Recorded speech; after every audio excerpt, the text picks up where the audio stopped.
first time na mag-consult sa isang mental health professional? Hindi na ako marunong mag-vlog. Ang laki! 500 plus lang. Hi everyone! Welcome back to another vlog. This video will be a week in my life / getting my life together. Kasi this week feeling ko loaded ako. I have a lot of things to do. And mag-office tayo, magpupuntahan tayo, mga ganun. Tapos feeling ko din kasi marami tayong gagawin this week. So I decided to film it. Today is Sunday, May 31, 2026. Tapos bukas, Monday na naman. Pero yun na, ang bilis lang. Tapos, ayun, kanina, nagkupila ako ng mga damit na nilabhan ko kahapon. Tapos, naglinis. Hindi ako naka-edit ngayon kasi punyo lang na ako sa time. Kasi pag nag-edit pa ako ng videos, hindi na ako makaka-film. Kasi nag-film din ako parang naka-film ako ng 5 ngayon na videos. So, ayun, para siyang naging batch filming. Kasi bukas, try ko yung best bukas ng gabi na ma-edit na yung iba. Pero ngayon, i-edit ko yung isa kasi may deadline ako bukas na content. So, ayun lang naman. It's already 4:47, mga 5:30. Pag-book na ako papunta ng simbahan. Kasi magsasamba ako doon na lang sa simbahan sa Parañaque. Kasi, ayun, doon siya. Tapos, dinner after. Hindi ko alam kung mag-grocery kami. Pero ayun yung gagawin. So far, dapat hindi ito ang suot ko ngayon. Pero kasi maganda to sa look ko today. Kaya ito na lang susuotin ko. Dapat magigreen ako. Kung sinuot ko kagabi kasi sayang naman. Pero ayan, ito na lang. Ayun. Hindi na ako marunong mag-vlog. Nahihiya na ako. Dati lagi hindi ako nahihiya. Ngayon tuloy, mag-isa na lang ako dito. Nahihiya na ako. Hindi ko kasi alam. Nagsashy na ako sa inyo guys. Ayan. 3 shade yan. Minix ko para sa ganitong shade ng lips ko. And getting my life together din to kasi alam mo, for the past few days, hindi talaga. For the past few weeks and months, super down ako, burnout, sad, ganun. And ang dami nangyari sa buhay ko. Tapos, nawalan ako ng interest sa lahat. Tapos, ang bilis ko ma-drain, ganun. Kaya, parang natambakan ako ng deliverables, hindi na ako nakaka-move on, hindi ako nakaka-catch up, hindi ako nakaka-usad, ganun. So, I decided na hindi ko alam kung ano yung factor talaga. Tapos kahapon naglinis ako, medyo okay yung yung pag-iisip ko kasi feeling ko hindi ako nakakagawa ng maayos kasi nakikita ko madumi tong kwarto. Naisip ko, dami kaya anong gagawin, ganun. So, ayun, ginawa ko yung best ko para hindi na masyadong madumi tong kwarto. And, pag-gising ko kaninang morning, ang linis niya, like, wow, tingnan nyo, ang productive ko, diba? So, ayun. Hindi ko lang wala naman, ano lang talaga siya, parang naging factor lang din talaga yung pagiging busy ko. Ganun, yan talaga ang life. Tapos kasi, since living alone ako dito, wala akong makausap, wala akong matakbuhan, hindi ko alam kung kanina ako pwede ma-reach out, gano'n. So, parang, pag hindi ako naiiyak talaga, di ba? Pag gusto natin umiiyak tayo. Pero pag gusto ko umiyak, walang lumalabas. So, ayun. So, parang, ano nangyayari sa akin, gano'n. So, bumibili ako ng alak. Pag tinatamaan na ako ng alak, doon na nafe-feel lahat ng pain, ng regrets, ng failures na nangyari sa akin, gano'n, umiiyak na ako, ayun, pero kinikip ko lang, ako lang naman yung nandito sa wala namang So, ayun na, umiiyak na ako, parang sa alak ko na-vent out lahat, kaya, ayun, yun yung naging coping mechanism ko, pagiging hindi pa naman ako alcoholic, pero doon, through alak talaga ako nakaka-release ng sama ng loob. Tapos on a normal daily basis, ganito lang ako, wala lang. wala akong nafe-feel na emotions, na gano'n. So, parang ang bad habits, toxic habits, gano'n.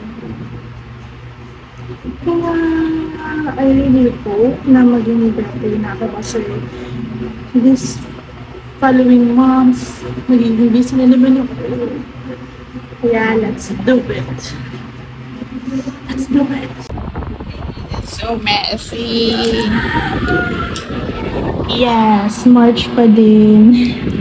Ayun na yung naging problema ko. Sobrang busy ko. Pati yung pagpalit ng wallpaper calendar ko, hindi ko napalitan. As in, may napila naka-March pa din siya. That is so annoying. Ay,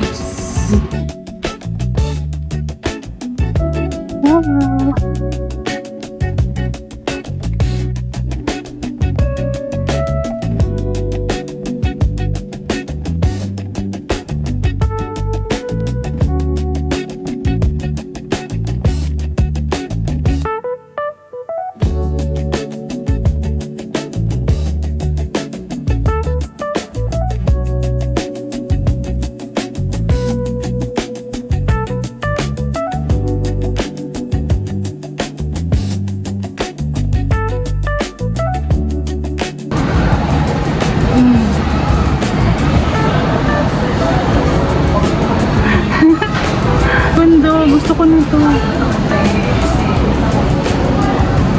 Guys, 500 plus lang. Sulit na to. 419.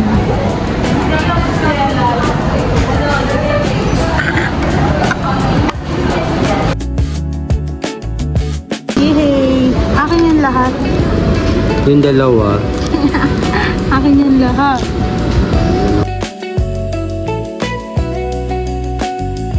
Good morning! It's Monday and update. Wala na naman tayong mag-book kasi Monday. Ako maraming ako kasi hindi, late na ako nagising. So, kasi dapat pag nag-office ako 4 a.m. gising na ako. Pero ngayon, nagising ako ng 6. Ilang, dati kasi, pag nag-office kasi ako ng 6:30 na gising na ako. Oo, sana tayo. Kaya para tumitiin sa yung mga tao kasi ito. Kahit talaga siya.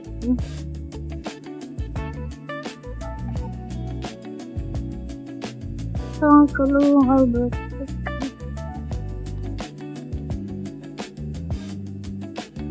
Yan guys, na-stop yan dyan. Ayan na, may bus na, pero parang di ako aabot. Kasi marami atang ay! Wala na! Kaalis na! Sayang! So sayang. Grabe, inabot ng 1 hour yung biyahe ko sa bus. Yung traffic. Monday traffic. Yan. Tapos na tayo. Magpaayos ng laptop. Let's go back to my office. To our floor. For turnover. Ang dami kong turnover ngayon eh. Okay.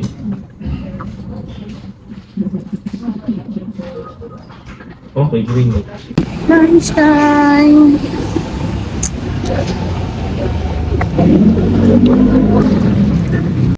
Lunch time! So, usually, mag-isa lang ako mag-lunch. Pero okay lang yan. Kasi, hindi kasi ako madalas mag-office. Your destination is on the left.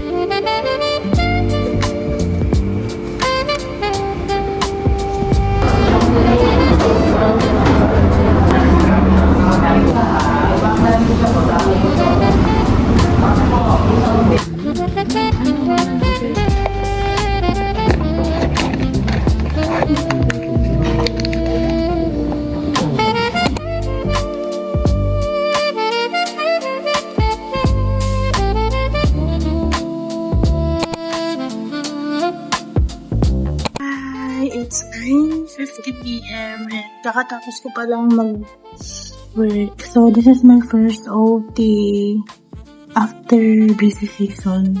So, parang hindi na ako sanay. Pero, ayun. Closing kasi today. Kaya, hindi pa ako nalalago. Pero okay lang. Kasi wala na akong kasama, diba? But I'm so hungry. I'm so sleepy.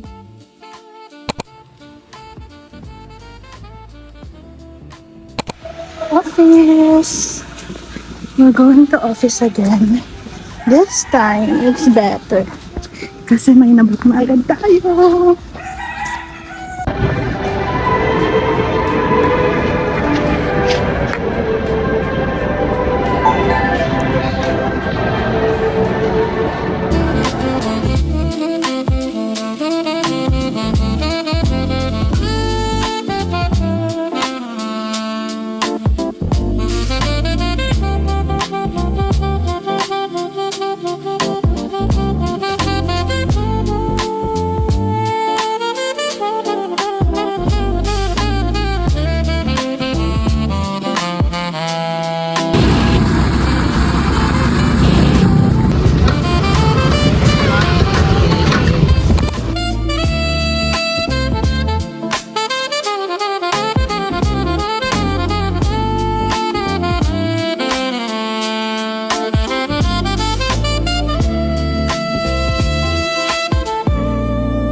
Nakabalik na ako. Tingnan niyo naman yung Loaming Batangas nila. Grabe, ang lala, ang dami. Pero meron ba tayong enough time? 10 minutes bago mag 1:30 para sa continuation naman yung afternoon session. Then, bumili lang ako sa neighborhood na Spanish latte. Yung cafe name is Sato Coffee. Sayang walang sticker yung cup. Kaya hindi natin makukuha. Then, ito yung Lomi, yung dami. This is for 120 pesos. Tapos, sineparate nila yung ito and itong chicharon, egg, lumpia, and lechon kawali, which is nice. Pero still, ang dami nito. Wala akong ganitong lalagyan. Like, ito na yung mangkok ko.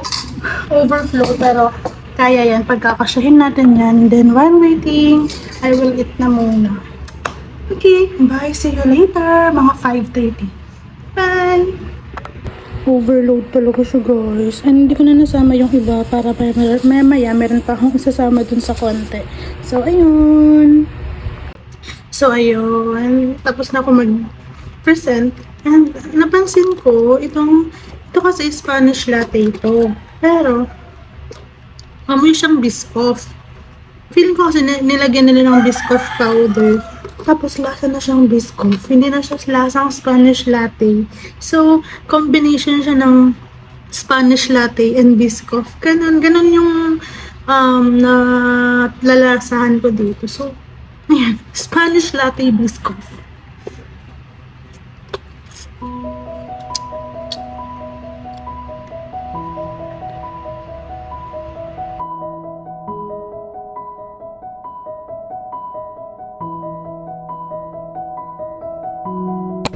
Ano ba yan? Kinakabahan ako. Para lang ito. Pero, this is my first time. And that's it. Hello po. Good afternoon po.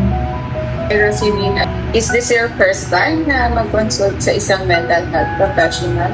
Yes po.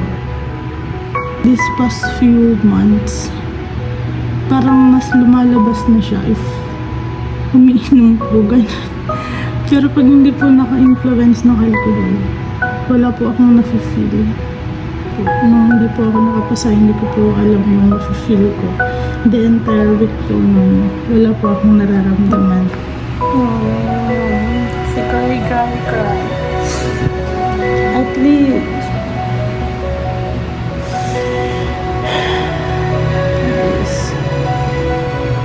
OMG guys, kakagising ko lang. It's already 5:15 PM. Kakagising ko lang.